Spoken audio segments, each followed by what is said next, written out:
দেখছেন 14 জন ইমাম কুরবানি দেয় না। মসজিদের মোতাল্লি কেশিয়ার বড় গরু কিনে এনে করতে, হুজুর আমি একটা কুরবানি কিনেছি, দেখে আসবেন তো। ওই পাগল আবার আসর নামাজ পড়ে দেখতে গেছে, দা দেখে মোতাল্লি গামছাতে পিঠ ঝাড়িচ্ছে গরু, করছে হুজুর এই গরু। তখন ওই ইমাম আবার করছে, হুজুর আপনার গরু খুব ভালো, তুই কাক হুজুর করছি রে? হ্যাঁ কথা বল। যখন এই কথা কথা পামের সেটের মোতাল্লি করছে, হুজুর কুরবানির দিন আমার এটা না একটু আসবেন, আপনার গোস্ত দেবনি। কুরবানির বিকেলে গেছে পলিথিন পকেট করে লিয়া মিসকিনের ভাগের 10 কেজি গোস্ত দেশে দিয়ে করছে, হুজুর দোয়া করবেন। আরে তুই গোস্ত দিলু কার ভাগে? দোয়া চাচ্ছু কার কাছে? ওই দোয়া যদি করছে মিসকিনের দোয়া লাগবে, তোর দাঁত লাগবে না। কথা বল। কোটিপতি লাখপতি মুক্তাদি মিসকিনের গোস্ত খেলেন ইমামকে। যে ইমাম এই মহল্লার সর্দার, তাকে কুরবানি দেওয়ার সুযোগ দিল না, আল্লাহর দরবারে দায়ী হতে হবে। 1 কোটি টাকা দিয়ে বাড়ি করছে, খালি টোক করে যদি জিয়া মেডিকেলে মরে, মরার আগে যদি ভাইস্তেক কয়, ভাইক কয়, জামায়ক কয়, বাবা আমি যে বাড়ি করছি 1 কোটি টাকা দেয়, পাটেক্সের যে খাট 1,80,000 টাকা দিয়ে কিনে শুয়ে বেশি দিন শুয়ে পারিনি, পারে আমি যদি এটি মরি তাহলে নিয়ে দেন 10 মিনিট এনে শুয়ে তুলছে আমার খাটের উপর, তারপরে মাটি দিব না, কি করবো করি যা। এরা বলে ওই মরে গেছে।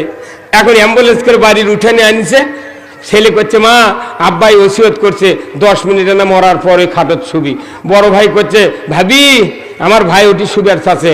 জামাই করছে, আম্মা আব্বা ওটি এনে ছবি এনে জায়গা দেন। তখন ওই স্ত্রী হাত মেলে দে সান্ডি, ওই বাইরে মরিছে বাইরে থাক। কথা বল।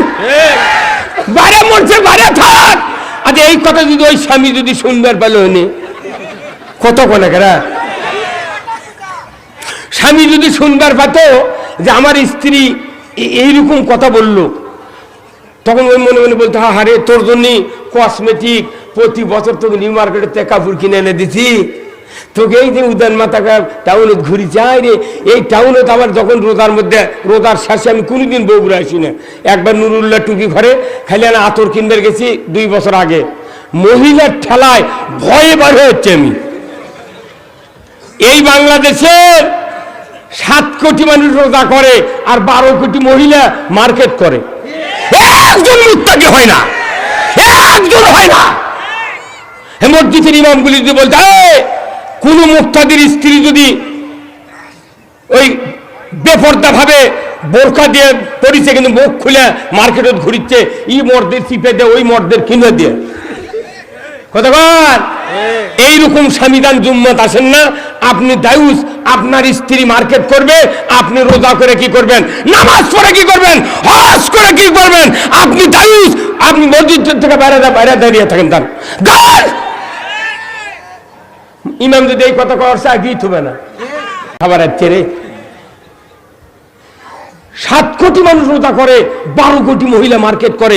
এত বড় নির্লজ্জ কাজ পৃথিবীর নাই। অথচ কোরআনে বলছে লাআল্লাকুম তাত্তাকুন, যারা রোজা করবে সম্ভবত তোমরা আল্লাহকে ভয় করতে পারবে। জোরে কোন মারহাবা। তাহলে কত মানুষ রোজা করলো প্রতি বছর, কত মানুষের বউ চলদা মার্কেট করে না দেখান তো। এখন তো রোজা নেয় তাও মার্কেটে ঢোকা দেয় না। কি রি হে বাজার বন্ধের মহিলারা দেখায়, মহিলা তখন দোকানের সামনে দিয়ে যাচ্ছে, তখন করছে আপা কি চান, ওই ছেলের ম্যানেরা কয় আপা কি চান। তখন ওই মহিলা চিন্তা করে, আরে 24 বছরের স্বামীর ঘর ভাত করে খায়, একটা দিন আপনি কয় না, আপাও কয় না, কেউ কয় না, খালি তুই আর তুই। যখনই আপা কয় তখন ওর লাগে ধাপা। দোকানত বসে করতে কি চান, কাপড় নেবো। তখন দেখা যায় এমন কাপড় বার করে দিল, মার্কারি বল দিয়ে দিয়ে রং, ব্লু কালারের রং, বাইরে নিয়ে গেলে হবি ফ্যাসটা, সেই কালার এত ডিপ দেখায়। ওই 40 টাকার কাপড় 84 টাকাতে কিনেছে। হে আর টাউনের গেছে মহিলা স্বামীর লুঙ্গি কিনবার গেছে, কে তুই মরুছু স্বামী, তুই মরুছু, তোর লুঙ্গি তোর বউ কিনবি কে? এমন যখন লুঙ্গি কিনবার গেছে, দোকান আছে উঁচার, মহিলা বলতে নিচে, তখন ওই দোকানদারের সেলারম্যান করছে কি মাথা বেঁকা করে লল্লিত ধরছে লুঙ্গি। কথা কোন এখানে ওই দোকানদার মাথা বেঁকা করে লল্লিত ধরছে, মেয়েরা নিচে থেকে আর লুঙ্গির বর রে, বাড়ি চালে 1 ধোয়া দিচ্ছে, 2 হাত কমে গেছে। কথা বল, লাভ কি? কি লাভ? যারা এই কাপড় বেচে আরো তো বেজার হয় দেবো আমার বউ। হ্যাঁ কি ঘটনা কেন এই হচ্ছে সব জায়গায়। আর 30 বছর যদি মহিলারা বাজার করে একটা স্বামীর ঘর ভাত থাকবে না, তাহলে এটা কি নির্জল, এটা দায়ুষের কাজ? আপনি স্বামী বাঁচে থাকতে কেন এইরকম কাজ হবে জোরে বলেন? এই যে বাংলাদেশের এই বগুড়া জেলা এই কয়েক মাস আগে লটারি হলো, কি কত কোনে খা মাথায় নষ্ট মামা 2300 সিএনজি দিয়ে লটারি পেয়েছে কতক্ষণ। এই বগুড়া জেলার কতটা চেয়ারম্যান, কতটা মেম্বার, কতটা অফিসার আছে, কতটা ইমাম, কতটা মুয়াজ্জিন, তাম এই নেতৃস্থানীয় লোকেরা যদি মিছিল করত, আমার বগুড়াতে 1 টাকার লটারি চলতে দেব না। এমন কোন বাপের বেটা নাই যে বগুড়াতে লটারি চালায়। আমরা বাহিরে থেকে কি করব? আমার দুয়ারজ্জা মাইকিং করে মাথায় নষ্ট মামা R15 গাড়ি পাচ্ছে। আমার বলিতে হুজুর দোয়া করবেন, আমি একটা গাড়ি পাচ্ছি। আমি তোকে বাঁচার দোয়া না মরার দোয়া করবো, সে কথা কইতে হুজুর আমরা আনবার যাচ্ছি মাইক দিয়ে। আমি যা ঠিক যা, আল্লাহ জান তোকে ঘর তুলবার না দেয়, আনতেই বেঁচে খাতে। পরে আমাকে কইতে হুজুর কি দোয়া করলেন, বেচা লাগলো। আমি শোন, 4,99,980 টাকা মানছে, আর তোর হলো 20 টাকা। করছে হুজুর আপনি হিসাব এত তাড়াতাড়ি করলেন কেমনি?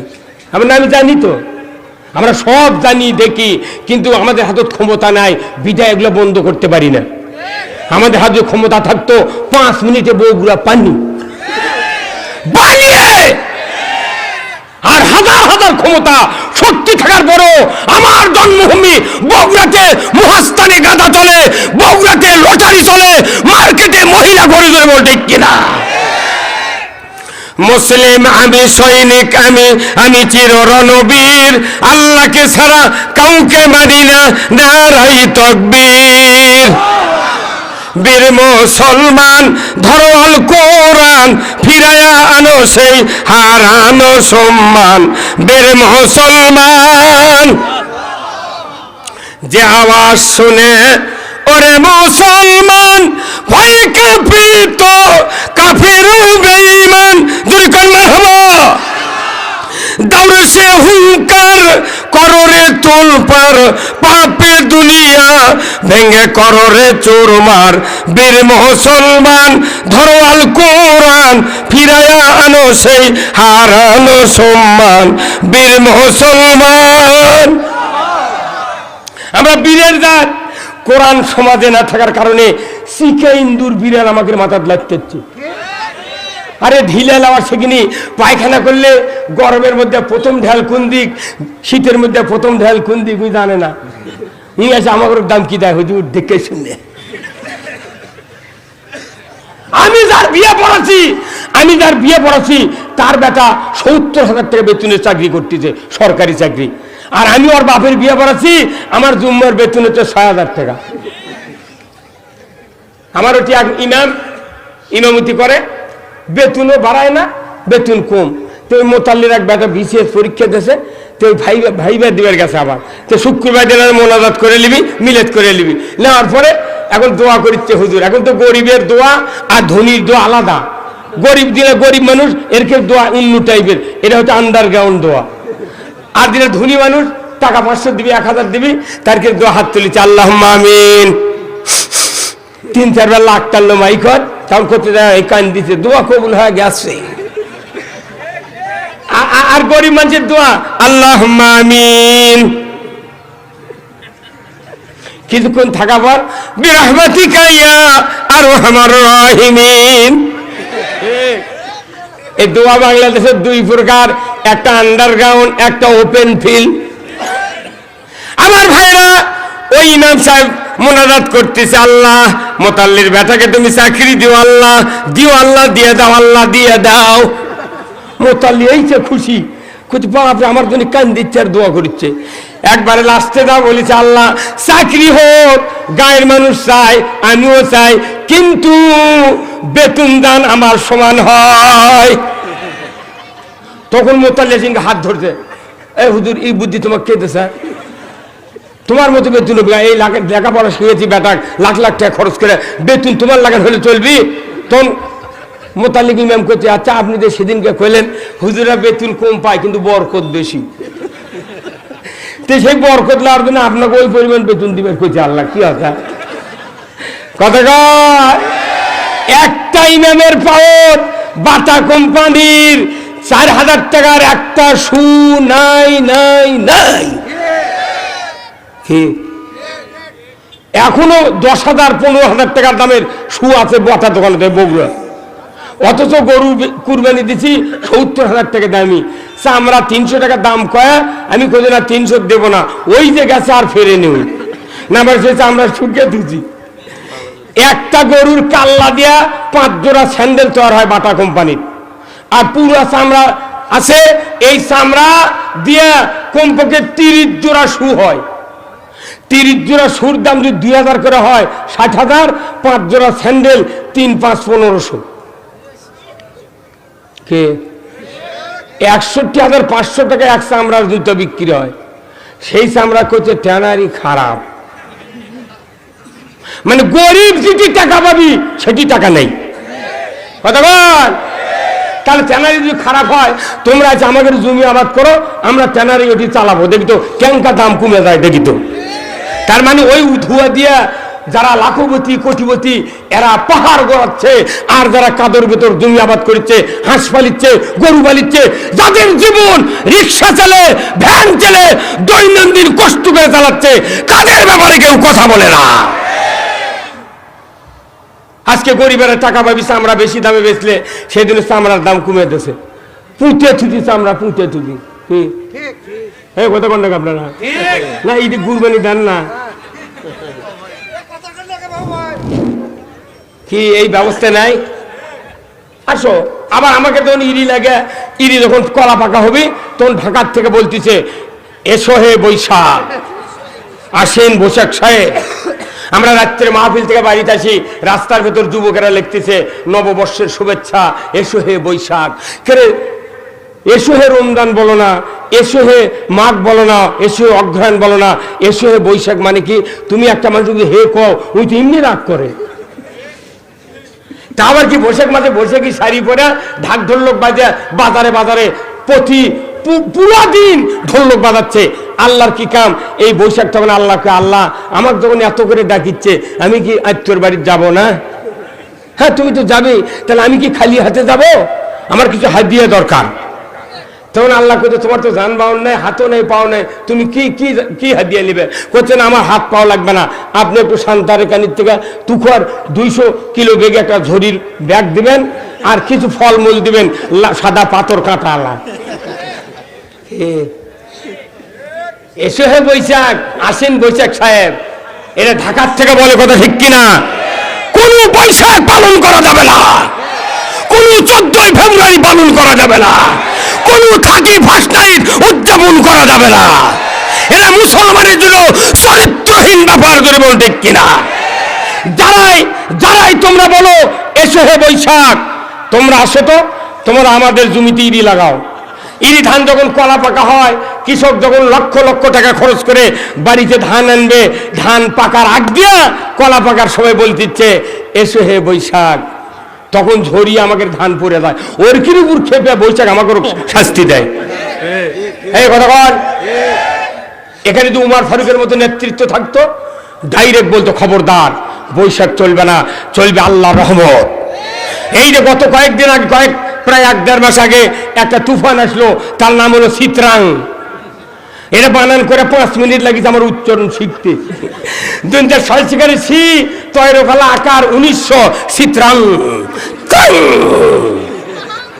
তোমাকে ওই টাকা খরচ করে আবহাওয়া চাকরি দিতে এগুলো করার জন্যে। ওই কথা যখন করছে চিত্রাং, বুলবুলি, আইলা, নার্গিস, টুনটুনি, তখন করছে আমরা মোকাবেলা করতে প্রস্তুত। তোমার এই 4 বস্তা মুড়ি আর 3 কার্টুন বিস্কুট দিয়ে 1 ফুট পানি বলে লতা লেগে যায়, কথা ঠিক কিনা? আমাদের উচিত হবে যখনই বিপদ আসবে আল্লাহর কাছে সাহায্য চাওয়া।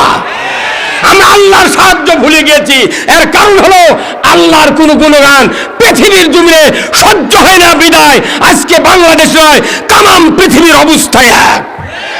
আজকে দুঃখের সাথে বলতে হয় এইবার যে হজ গেছে, এই হজের যিনি খুতবা দিয়েছেন মসজিদে নববীর ইহুদির দালাল, মহিলার সাথে হ্যান্ডশপ করেছে, ডাইরেক্ট ফেসবুকে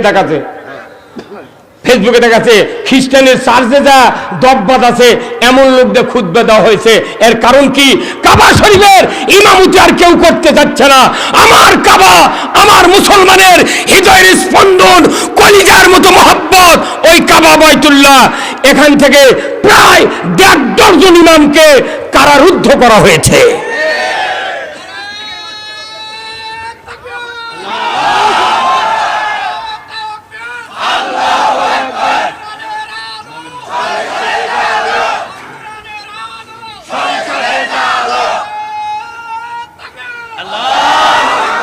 আমার একটা স্বপ্ন পূরণ করো ও গো দয়াময়, তোমার পথে চলতে গিয়ে মরণ যেন হয়। আমার একটা স্বপ্ন পূরণ করো ও গো দয়াময়, তোমার পথে চলতে গিয়ে মরণ যেন হয়।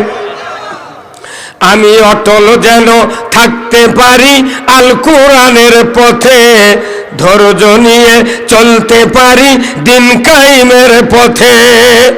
আমায় ধৈর্য দিও, সাহস দিও ও গো দয়াময়, তোমার পথে চলতে গিয়ে না পাই যেন ভয়। এ সবাই ঝাঁকি কম হলো কেন? সবাই বলে ঠিক কিনা? যারা মুখ খোলেনি আর কি এখনো চার্জ হয়নি। কতক্ষণ ধরে চার্জ দিচ্ছি। একটা ব্যাটারি একটা দোকানত নিয়ে গেছেন, চার্জারের দোকানত, দেওয়ার পর বলে ভাই ডেলিভারি ডেট দেন, 72 ঘন্টা পর আসো। আপনি গেলেন, ভাই চার্জ হচ্ছে? হ্যাঁ চার্জ হয়ে গেছে।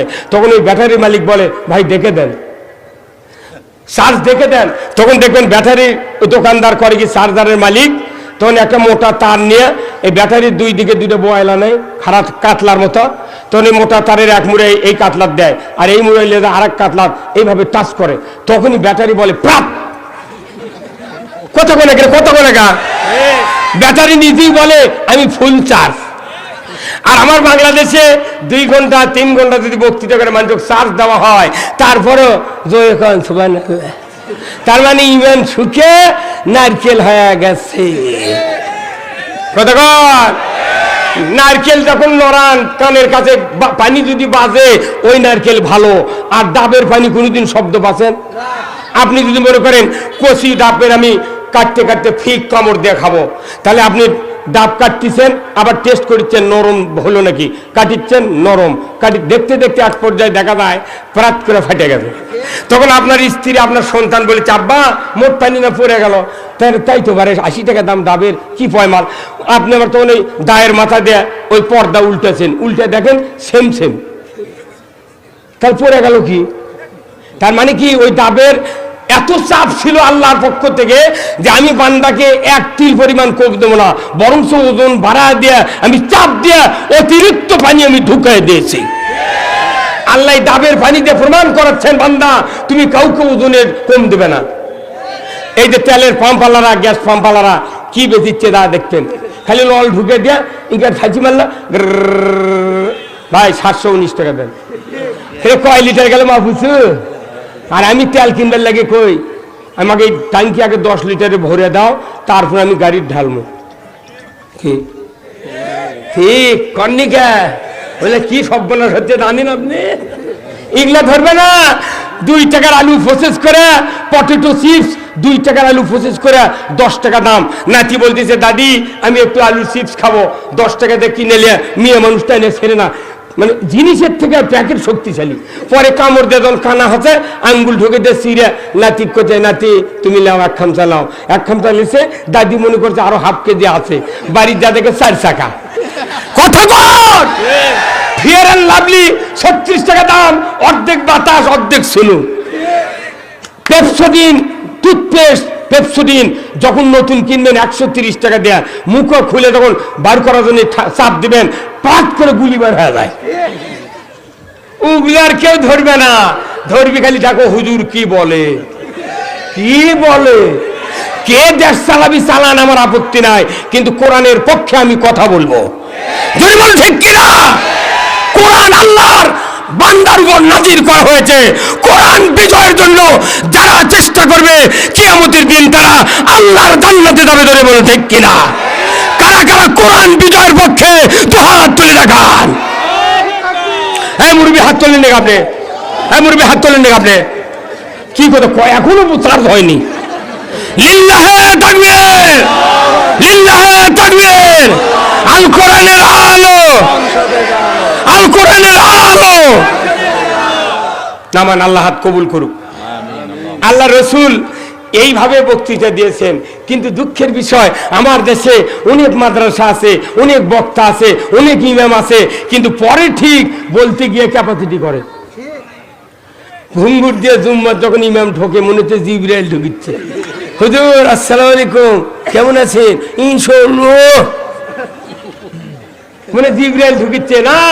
এত ভালো মানুষ আল্লাহ দেখতে চান না। আমার ভাইরা, আমি বলতেছিলাম মসজিদের ভিতরে একটা হাদিস তেলাওয়াত করা হয়, ও সুলতানু জিল্লুল্লাহ। আমাদের দেশের মুক্তাদিরা মনে করে উত্তর পাড়ার সুলতান। কি দামি হাদিস এটা! ন্যায়পরায়ণ শাসক, শাসক আল্লাহর ছায়া সদস্য। ধরে কোন সুবহানাল্লাহ। ভাই এখানে হজ করেছেন কারা কারা? হাত তোলেন তো দেখে। পেছনে কারা কারা হজ করতেন? হাত তোলেন। আপনি হজ তোলেন না হাত? কি হতা? হ্যাঁ তোলেন, ঘাড়া করে তোলেন। হ্যাঁ বাস মারহাবা। আচ্ছা যারা যারা হজ করেছেন, আপনারা তো ঢাকাত গেছেন এয়ারপোর্টে প্লেনের চলাচলে, তাই না? আপনি হাজি ক্যাম্পের থেকে যখন এহরামের কাপড় পরে যখন প্লেনের ওই এয়ারপোর্টে গেছেন, তখন আপনারা তালবিয়া পাঠ করছেন, আল্লাহুম্মা লাব্বাইক লাব্বাইক লা শারিকা লাকা লাব্বাইক। কথা ঠিক কিনা? আপনি গেছেন, ওখানে গেছেন, যাওয়ার পর যখন এই তালবিয়া পাঠ করছেন, আল্লাহ কথা শোনে না? যখন শোনেন কি শোনেন না? শোনেন। আল্লাহ তখন জিবরাইল বলে, কে জিবরাইল কি কয় রে? কয় কি আল্লাহুম্মা লাব্বাইক মানে কি? আমি বান্দা হাজির। কথা ঠিক কিনা? আচ্ছা হাজির, ভালো, কি চাও তুমি? তখন বলেছি আমি চাই লা শারিকা লাক, আপনার কোনো শরিক নাই আল্লাহ। আল্লাহ তখন কয় বাপরে, তুই 60 বছর বগুড়া থাকলু, 60 বছর নন্দীগ্রাম থাকলু, দুনিয়ার সব নিয়ামত খালু, এতদিনে একটা দিন তুই করলু না লা শারিকা লাক? এ হজ করবে এসে তুই বুঝলু আমার শরিক নাই কারা? হ্যাঁ কতক্ষণ? আল্লাহ তাআলা রসুল বলছেন সব গুনাহ আল্লাহ মাফ করবে, কিন্তু শিরকের গুনাহ মাফ করবে না। তাহলে আমরা মনে করি মসজিদ এই বড় বটের গাছে সেজদা করলে শিরক, আগুনত সেজদা করলে শিরক, কবরত কিছু চাইলে শিরক। কথা ঠিক কিনা? কিন্তু সবচেয়ে বড় শিরক হলো সূরা নিসা। আপনারা টপ টু বটম পড়বেন সূরা নিসা। এই সূরা নিসার ওই আয়াতটা আপনারা পড়ে দেখবেন, অর্থ দেখবেন। আল্লাহ তাআলা বলছেন দুনিয়াতে সবচেয়ে বড় মুশরিক, সবচেয়ে বড় শিরককারী তারাই যারা আল্লাহর আইন বাদ দেয়া মানুষের আইন মানে। এতদিন তুই 60 বছর আল্লাহর আইন বাদ দে মানুষের আইন মানে তুই এসে হজ করবে, এসে করছু লা শারিকা লাক। তোকে এই বুদ্ধি দিল কেরা? হ্যাঁ কতক্ষণ? ওই মুআল্লিম যায়, তাই আমার শিখাচ্ছে এই তালবিয়া পাঠ করেন, আল্লাহুম্মা লাব্বাইক লা শারিকা লাকা লাব্বাইক। তাহলে ওই শিখে দিয়ে এরপরে ওষুধ আছে, থামেন। তারপরে বলেছে ইন্নাল হামদা, যখন আল্লাহু আকবার, ইন্নাল হামদা, নিশ্চয় সমস্ত প্রশংসা আল্লাহ আপনার। জোরে কোন সুবহানাল্লাহ। আসলে তো আল্লাহর প্রশংসা, কথা ঠিক কিনা? কারণ আল্লাহ নিজে বলেছেন আলহামদুলিল্লাহি রাব্বিল আলামিন, প্রশংসা করো বান্দা আমার। আল্লাহ নিজে দাবি করে প্রশংসা আদায় করেছেন। কারণ কি? আল্লাহর কাছে আমরা দায়বদ্ধ। জোরে বলুন ঠিক কিনা? আপনি এই আমার রফিকুল ইসলাম ভাই, এই কাউন্সিলর আমার এই ভাই, প্রত্যেকটা মানুষের পকেটে পকেটে 10,000 করে টাকা উনি কর্জে হাসানা দিয়েছেন, হাওলাত দিয়েছেন। ওনার একজোড়া গরু যায় যদি আমাকে সবার জমির ধান খায়, যারা যারা আমার টাকা হাওলাত নিয়েছি 10,000, আমরা 10,000 টাকা হাওলাত নিয়ে সংসার চালাচ্ছি, ওনার গরু আছে আমাকে ধান খাচ্ছে। বিবেক যদি থাকে ওনাকে উচ্চ বাচ্চ কেউ বলতে পারবে? কেন বলে না? যদি কিছু গাল মন্দ পারি সাথে সাথে কই ভাই 10,000 টাকা দে তো। কথা কই বলি 10,000 টাকা দাও। এই রাস্তা দিয়ে কত সিএনজি চলে, পেছনে লেখা আছে অর্থায়নে টিএমএসএস, ট্রাকের বৈঠক লেখা আছে সোনালী ব্যাংক দায়বদ্ধ, ইসলামী ব্যাংক দায়বদ্ধ, আছে না? তাহলে এটা দেখলে আপনি বুঝতে পারেন যে এই ব্যাংকের থেকে, এই সমিতির থেকে টাকা লোন করে এই গাড়ি কেনা আছে, তাহলে সমিতির কাছে এই গাড়ি আলাদা দায়বদ্ধ। আর আপনাকে আল্লাহ বলছেন আলহামদুলিল্লাহ রব্বিল আলামিন, কারণ কি আমরা আল্লাহর কাছে দায়বদ্ধ। মাথার থেকে পা পর্যন্ত 270 কোটি টাকার মালামাল দিয়ে আল্লাহ আমাকে সৃষ্টি করেছেন, আপনাকে সৃষ্টি করেছেন। আপনার দুটো চোখের ওজন 50 গ্রাম পিজি হাসপাতালে বিক্রয় করলে আপনার দাম দিবে 3 লাখ, দুটা কিডনি হাফ কেজি দাম হবে 3 লাখ।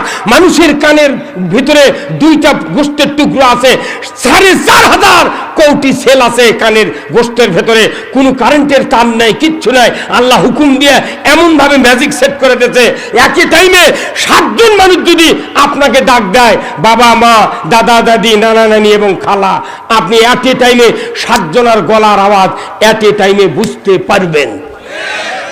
এই পাওয়ার দান নাই, তাকে আমরা কই ঠসা। কে আমার সব আছে এই জিহব্বা ডায়াগনস্টিক সেন্টারে, প্যাথোলজি আছে, যত পরীক্ষা নিরীক্ষা তারা আজ দিলে কালকে 5টায় দেয়। আর আপনার মুখে সামান্য একটা জিহব্বা আছে ডায়াগনস্টিক সেন্টারের, এত বড় একটা প্যাথোলজি মেশিন যে 1000 রকমের খাদ্য সেকেন্ডে রিপোর্ট ছাড়া, পরীক্ষা ছাড়াই রেজাল্ট আসে।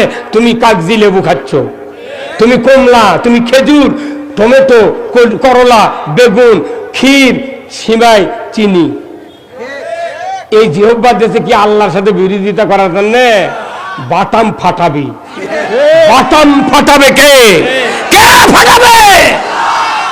270 কোটি টাকার সব মালের দাম বাদ দিলাম, আপনাকে যদি এতগুলি বডির পার্ট দিতে পারে যে আল্লাহ, অথচ ওই আল্লাহ যদি আজকে যৌবনের মতো একটা ক্ষমতা আমাদেরকে না দিত, বগুড়া শোরুমের একটা হুন্ডা বিক্রি হতো না।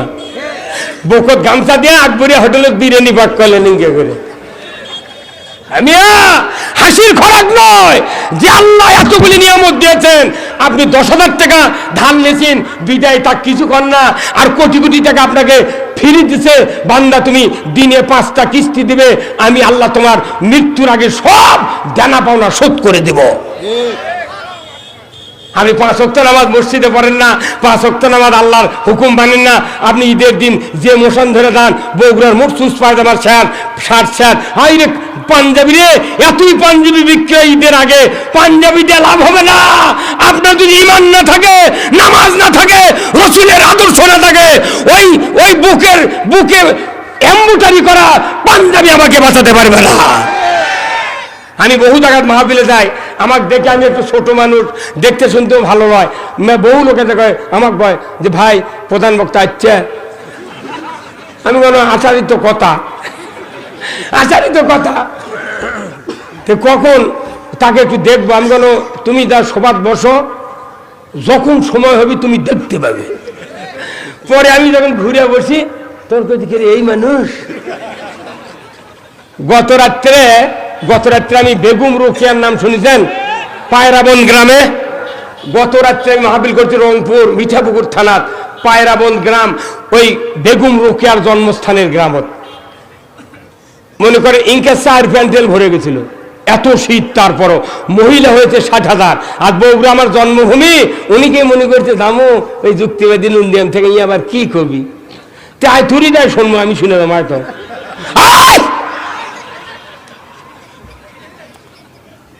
সারা বাংলাদেশ থেকে ফোন করে।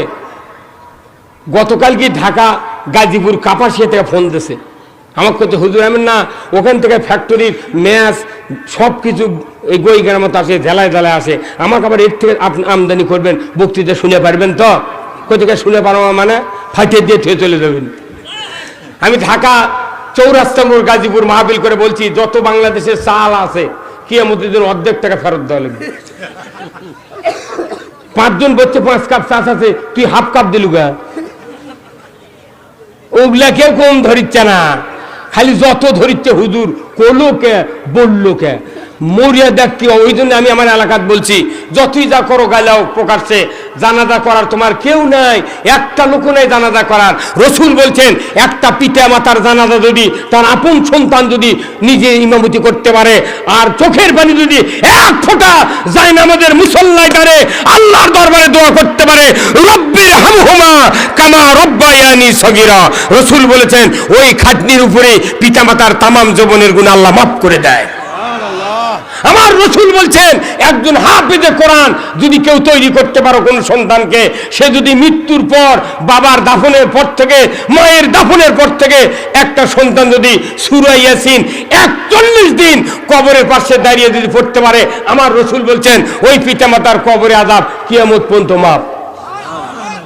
কয়জন বেটা হাফেজ বানাচ্ছেন, খালি কেজিত পরে ওই মা হোক দিয়ে মারে যা আলতা মুন্নাটা খেলার মাঠে ওই কানির ওই খেতা সিলাই কর। কথা কয় না গেলে, কথা কয় না গে, কেজিত দিয়ে বেদি বানাচ্ছে আর মাদ্রাসা পড়ার করতে না বেতন নাই। আরে একটা হাফেজের বেতন যদি মসজিদে 70,000 হতো, ইমামের বেতন যদি 90,000 হতো, মসজিদ কমিটির বেটাকে অত্যাচারে একটা গরিবের বেটা ইমামতি মুয়াজ্জিন পাইতাম না। কোথায় মুসলমান? আজকে ইসলাম যেখানে সেখানে টাকা নেই। কেন মাদ্রাসাত মানুষ পড়ে না? মাদ্রাসাত পড়ার পরে দুনিয়ার কোনো সুযোগ সুবিধা নাই। আজকে সরকার যদি বলতো হাফেজ ছাড়া প্রাইমারি নিয়োগ দেওয়া যাবে না, মানুষ ডোগা ছিল মাদ্রাসাত পড়তে করে দিত। এখন মাদ্রাসাত যাই দাখিল পাস করছে মজা নেওয়ার জন্য ওই যায় ভর্তি আছে আলিমত দেখছে। কারণ ইন্টারভিউ গেলে মহিলা আর ওর হিটু একখান বসে থেকে বাদাম খাচ্ছে। আপা কি চান, কি চান?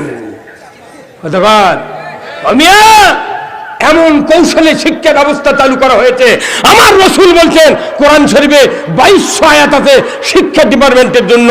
এই 2200 আয়াত যদি শিক্ষা ডিপার্টমেন্টে চালু করা যেত, এক একটা ছাত্রের চরিত্র হতো জিবরাইল ফেরেশতার চেয়ে উন্নত। এমএ পাস করে ইমামতি করতে পারত, বাবার জানাজা করতে পারত। রসুল বলছেন এই বাবা মৃত্যুর সময় কোরআন যদি কোনো সন্তান পড়াতে পারে সেই ইমানের মৃত্যুবরণ করবে। আজকে ঘরে ঘরে একটা ছেলে বানানোর জন্য এত আবদার, এত বক্তব্য, তারপরে বাংলাদেশে শতকরা 5 জন মানুষের বাড়ির মৌলবি নেই। ওই জন্য আমি কই যে জানাজা করে নেব, আবার তোরা গাইলেবু জানাজা খাড়া হবো ঠিক, খালি আল্লাহ আকবরকে হাত বান্ধে থাকবো, খালি মুখ লড়ামো, একটা দোয়া কমো না, ফাটা বাটা। আমি কাপন কাটলে 500 টাকা নিই, জ্যাঠা মানুষের যুগ বা পায় 600 টাকা মজুরি লিবার পারে। এই আপনার যে জামিল মাদ্রাসার গেটত ওই যে বসুন্ধরা টেলার্স আছে, মানিক নাম, একটা যুগবার মজুরি 600।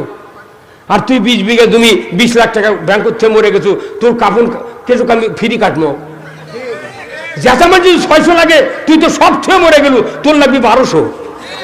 কত বল? খবরদার কোন মানুষ কব্বর খুঁড়বেন না বিনে টাকায়। 1 হাত মাটি খুঁড়তে কত টাকা লাগে জানেন? এখন 1000 টাকা দিন মানুষ অঙ্ক করছে, 40টা কব্বর খুললে হজের সব, নিচে একটা ডান্ডাগুড়ি মারে অর্ধে খুঁড়ে লিখছে। আমার বলে হুজুর গোসল কামে একটা ডিমান্ড বাড়লো, 318 থেকে আসলো ডিমান্ড, পালসার গাড়ি 1,80,000। তোর ডিমান্ড বাড়লো আর হুজুরকে বিয়ে করার ডিমান্ড বাড়ে না। যদি 1050 টাকা দিস তাহলে বিয়ে পড়াবো। গতবারে 2200 টাকাতে একটা বিয়ে পড়াচ্ছি। যদি টাকা না দিস এমন দোয়া করবো তোর বউ ভাত খাবে না, খাবে না, খাবে না। কি খবর চান? কাম আছে, কেরামতি আছে। তুমি হুন্ডা লওয়ার জন্য মাথা মারো, আর তুমি হুজুরের টাকা দিতি 50 টাকার একটা সিরিয়াল লোড দিয়ে করতে খারাপ দেয়, ওই বড় শিখে দিচ্ছে কল দ্বারা এ হুজুরের এখানে বিয়ে পড়ানোর টাকাতে, তখন করছে সালাম আলাইকুম দুনিয়া করিতে ওই বিয়ে পড়ানোর টাকা কম দিবি। আমি জীবনে কুরবানি জব করেছি 100 টাকা, 7 জনে 1 গরু দিবি, 700 টাকা দিতে হবে। সারাদিন কুরবানি জব করে মসজিদের ইমামরা ওই 10 টাকার লোট 20 টাকার লোট গোল করে করে ইঙ্গা এ ডান হাতে ছুরি বা হাত ভিজে, তখন কয় হুজুর থামেন তো হুজুরে টাকা নেন, তখন হুজুর হাত দিয়ে না ধরে পকেটিং করে দিচ্ছে। ওই মাঝে মাঝে আর বাড়ি যাওয়ার বাড়ি জব করছে, আর এই হাতের এই পেটি দিয়ে দেখিচ্ছে ভালি উঁচু তো হবে। বাড়ির যায় বউ চললে গুনে দেখে 80 টাকা, আর চিনির দাম হলো 120 টাকা কেজি, আর আকবরিয়ার লাচ্চা 250 টাকা কেজি। উই ধানের গুঁড়া ডাল দিয়ে খাচ্ছে, গুঁড়ো ধানের গুঁড়া কত কর। এই মসজিদের ইমাম মুয়াজ্জিন যারা আছে 400 মুক্তাদি আছে এই মসজিদে। এই মসজিদ 400 মুক্তাদি যদি রোজার ঈদত 100 টাকা করে, কুরবানি ঈদত 100 টাকা করে যদি বোনাস দিতাম 40,000 টাকা পেত। ইমাম 20,000, মুয়াজ্জিন 20,000। বকরি একটা খাসি 10,000 টাকা কিনে আর 10,000 টাকা লাচ্চা সিমায় বউ চুলের কাপড় নিয়ে একের খুশি হয়ে নামাজ পড়তো। এক সেজদা দিয়া সুবহান রাব্বিয়াল আলা যখন বলতো, ওই ইমামের সেজদা মদিনার মাটির মতো দাম হতো। কিন্তু বাংলাদেশে শতকরা 14 জন ইমাম কুরবানি দিতে পারে না। কি কথা ঠিক করে? 14 জন ইমাম কুরবানি দেয় না। মসজিদের মোতাল্লি কেশিয়ার বড় গরু কিনে এনে করতে, হুজুর আমি একটা কুরবানি কিনেছি, দেখে আসবেন তো। ওই পাগল আবার আসর নামাজ পড়ে দেখতে গেছে, দেখে মোতাল্লি গামছাতে পিঠ ঝাড়িচ্ছে গরু, করছে হুজুর এই গরু। তখন ওই ইমাম আবার করছে, হুজুর আপনার গরু খুব ভালো, তুই কাক হুজুর করছু রে? এই কথা বল। যখন এই কথা কথা পামের সাথের মোতাল্লিক করছে, হুজুর কুরবানির দিন আমার এটা না একটু আসবেন, আপনার গোস্ত দেবনি। কুরবানির বিকেলে গেছে পলিথিন পকেট করে লিয়া মিসকিনের ভাগের 10 কেজি গোস্ত দেশে দিয়ে করছে, হুজুর দোয়া করবেন। আরে তুই গোস্ত দিলু কার ভাগে? দোয়া চাচ্ছু কার কাছে? ওই দোয়া যদি করছে মিসকিনের দোয়া লাগবে, তোর দাঁত লাগবে না। কথা বল। কোটিপতি লাখপতি মুক্তাদি মিসকিনের গোস্ত খেলেন ইমামকে। যে ইমাম এই মহল্লার সর্দার, তাকে কুরবানি দেওয়ার সুযোগ দিল না, আল্লাহর দরবারে দায়ী হতে হবে। বেজার হলেন? হ্যাঁ, নবীজির ওই কথা কইয়া, নবীজির ওই কথা কইয়া সবাই কান্দে, কিন্তু নবীর সমাজ গড়ার কাজে শত দ্বন্দ্ব মনে বাজে। এই কাহিনীতে আওয়াজই হয় না। আবার এই কাহিনী কি? এই সরকারি চাকরি দিয়ে বেশি আছে নাকি? এই নবীজির ওই কথা কইয়া, নবীজির ওই কথা কইয়া সবাই কান্দে, কিন্তু নবীর সমাজ গড়ার কাজে শত দ্বন্দ্ব মনে বাজে। নবীর কথা শুনতে ভালো, নবীজির আদর্শ ভালো, বক্তৃতার বিবৃতিতে সবাই বলতে পারে। সেই আদর্শে ব্যক্তি জীবন রাষ্ট্র গড়ার কাজে পিত্ত জলে ছেঁচেতে করে, পিত্ত জলে ছেঁচেতে করে বকে আজে বাজে, কিন্তু নবীর সমাজ গড়ার কাজে শত দ্বন্দ্ব মনে বাজে। সব ভালো লাগে, নবীর সমাজ ভালো লাগে না। নবীর দাঁড়িয়ে কি পাগড়ি দিবি, জুব্বা দিবি, তেলাওয়াত করবি, ইমামতি করবি, সব ভালো, কিন্তু নবীর সমাজের বিরোধিতা করে, ওর বাপও জান্নাত যাবে না, ওর বাপও জান্নাত যাবে না। আল্লাহ রসুলের পেছনে নামাজ পড়ছেন আব্দুল্লাহ বিন উবাই 10 বছর। রসুল ইমাম, উনি মুক্তাদি, সামনের কাতারে। মৃত্যুর আগে বলেছে, আয় বেটা, আমি যদি মারা যাই কোন নতুন কাপড় কিনবে না, আমার রসুলের জুব্বা দিবে, কারণ আমি তলে তলে রসুলের নেতৃত্ব মানিনি, রসুলের ইমামতি মানিছি, কিন্তু রসুলের নবুয়ত মানিছি, কিন্তু নেতৃত্ব মানিনি। অর্থাৎ আমি আবু জাহেলের নেতৃত্ব মেনে নিয়েছি। আমার ভয় হচ্ছে কবর আমাকে খাতির করবে না। নবীর জুব্বা গাওয়াত দিলে আমাকে ওই কবরে আযাব থেকে হয়তো মুক্তি পাবো। তুমি জুব্বা একটা নিয়ে এসে আমার কাফন পরাবে, নবী যেন জানাজা করে, নবী যেন দোয়া করে আমার দাফনের পর। আল্লাহ রসুলের ওই সাহাবী আব্দুল্লাহ বিন উবাই মরে গেল, বেটারা জুব্বা আনলো, নবী বেঈমানতি করালো, আবার দোয়া করছে, রসুল আল্লাহ আব্দুল্লাহ বিন উবাই আমার নেতৃত্ব মেনে নেয় নাই, আমার ইমামতি নবুয়ত মেনে নিয়েছে, কিন্তু নেতৃত্ব মেনে নেয় নাই, কোরআনের আইন মানে নাই। আবু জাহেলের নেতৃত্ব মেনেছে, আবু জাহেলের আইন মেনেছে। ও আল্লাহ, আব্দুল্লাহ বিন উবাইকে আপনি মাফ করে দেন, মাফ করে দেন, মাফ করে দেন। ওই দিন শর্ট টাইম 3 বার বলেছেন, সাথে সাথে সূরা তওবার 80 নম্বর আয়াত নাযিল করে দে। আল্লাহ বললেন, 70 আমার রতান, হে রাসূল 70 বার যদি আপনি আমার কাছে দোয়া করেন আব্দুল্লাহ বিন উবাইয়ের মাফের জন্য, ক্ষমার জন্য, আমি আল্লাহ বলে দিচ্ছি আপনার দোয়া কবুল করা হবে না। নবীর দোয়া ব্যাক করে দিয়েছে, আর আমাকে আটা মুন্সির দোয়া থুতি নেই। বাপ বাপ বেনামাজি, বাপ বেনামাজি, বেটারা অনামাজি। কতক্ষণ দেখা বাপ বাপেরা কি বেনামাজি আর বেটারা অনামাজি, তাহলে দুই গ্রুপ কি কোন তো? বাপ যদি বেনামাজি হয়, বেটারা যদি অনামাজি হয়, তাহলে দুই গ্রুপ কি একই। এখন বড় মোহতামিম বিরাট যুগওয়ালা পাগড়িওয়ালা ইমামক দেশের দাঁড়িয়ে না যুক্তিবাদী দেশে বিরাট একটা মাদ্রাসার প্রিন্সিপাল দেশের দাঁড়িয়ে জানাজা করছে, তখন চার বেটা পেছনে দাঁড়িয়ে করছে যে মর্দক ইমামতি দিছি আমার বাপ জান্নাত গেছে, একে ঘাটা ধরছে। আল্লাহ তখন জিবরাইল কয় দেখছি পাগল কি বোধের মধ্যে কি হচ্ছে?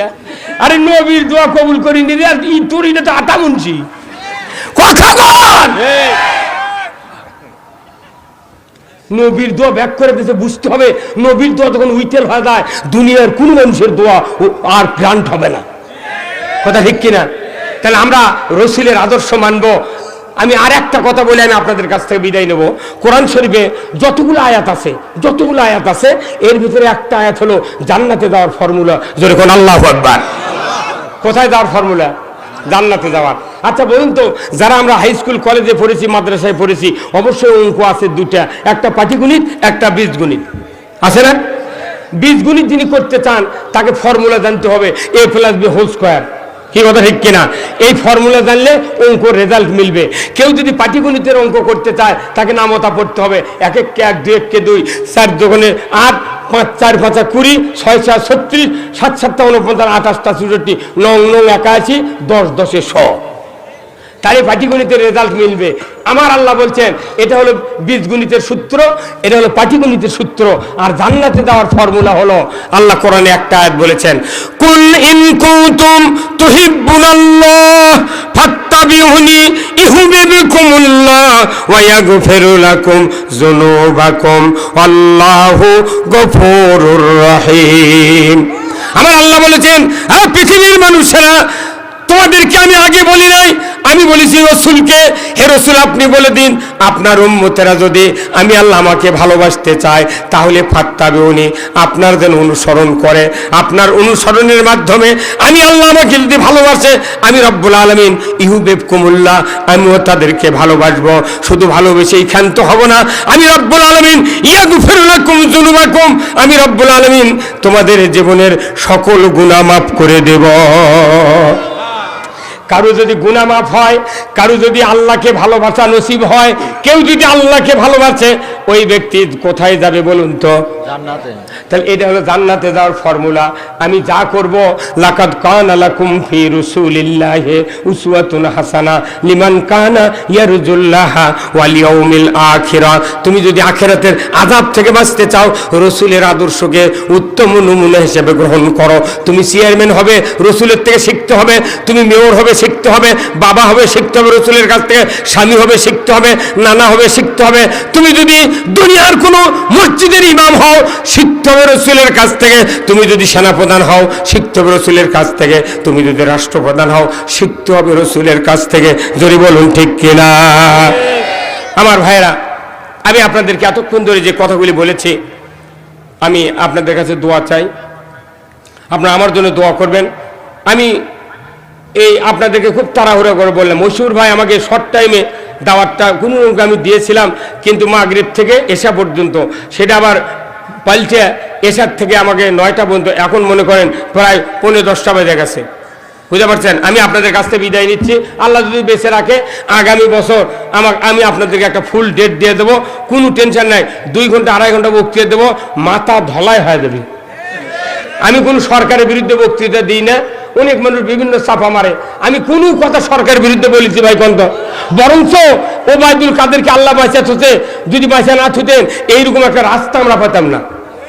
এই রেলগেটে যদি একটা 30 বছর আগে মারা গেছে, এই লোক যদি নিয়ে এসে দাঁড়া করে বলা হয় তুমি দেখো তো এই দেশটা কোনটা, তখন ওই বলবে এটা আমেরিকা।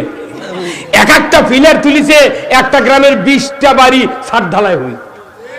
আমি যখন গাড়ি নিয়ে 4 মাথার থেকে চাপাই পর্যন্ত যাই, মনে হয় গাড়ি উড়ে যাচ্ছে আমার বাড়ির দরজা পর্যন্ত। না না, মাথা খারাপ পাগল, 20 ভাড়া 15 মিনিট ভাড়া দিচ্ছি, মাথা খারাপ না। আমি আপনাদের এত অনুরোধ করেন, আল্লাহ যদি বেঁচে রাখে ঈদুল ফিতরের দিনে আমি আপনাকে এই নতুন মাঠে আমি এসে বক্তৃতা দেবো। জান ঈদ উল ফিতরের দিনে আল্লাহ আমাকে বাঁচাতে হয়। মশহুর ভাই আমাকে ফোন করে আগেই জানায়। আর এখানে আমার মানিক মণ্ডল আছে, উনি আমার মামার হলো সমন্দির হলো ছেলে, এই মানিক মণ্ডল। আর সলিম তালুকদার এখানে বিয়ে করছিলেন, উনি আমার মামা। এখানে ওনার আত্মীয় স্বজন সব আছে। আমি কোনোদিন এই সিলিমপুর আসিনি, আপনারা যেহেতু আসার সুযোগ করে দিয়েছেন ভাই, আমি একটাবার আমাকে বিদায় দেন। আমি কথা দিচ্ছি যদি আল্লাহ বেঁচে রাখে ঈদ উল ফিতরের দিনে আমি বক্তব্য দেবো। আমার রফিকুল ভাই আমার সামনে বসে থাকবে ইনশাআল্লাহ। আল্লাহ তাআলা কবুল করুক। সবাই বলে আল্লাহুম্মা আমিন। রব্বানা যালামনা আনফুসানা ওয়া ইল্লাম তাগফির লানা ওয়া তারহামনা লানাকুনান্না মিনাল খাসিরিন। আয় আল্লাহ তাআলা, আজকের এই সেলিমপুর আল্লাহ জামি মসজিদ কর্তৃক আয়োজিত আজকের এই কোরআনের মাহফিলে যারা বসে আছেন, সকলের জীবনের গুনাহ খাতা আপনি মাফ করে দেন। মুরব্বীদেরকে আবু বকরের মতো ঈমান দিয়ে দেন, যুবক ভাইদেরকে আল্লাহ উমরের মতো ঈমান দিয়ে দেন। আল্লাহ এই মাহফিলে কত মা বোনেরা হাত তুলেছেন, তাদেরকে হাজেরা রহিমার মতো চরিত্রবান বানায় দেন। আয় আল্লাহ, কত প্রশাসনিক কর্মকর্তা কর্মচারী, এই এনএসআই, ডিএসবি, ডিবি, যত পুলিশ কর্মকর্তা ভেতরে ভেতরে শুনছেন, আল্লাহ সকলকে আপনি জান্নাত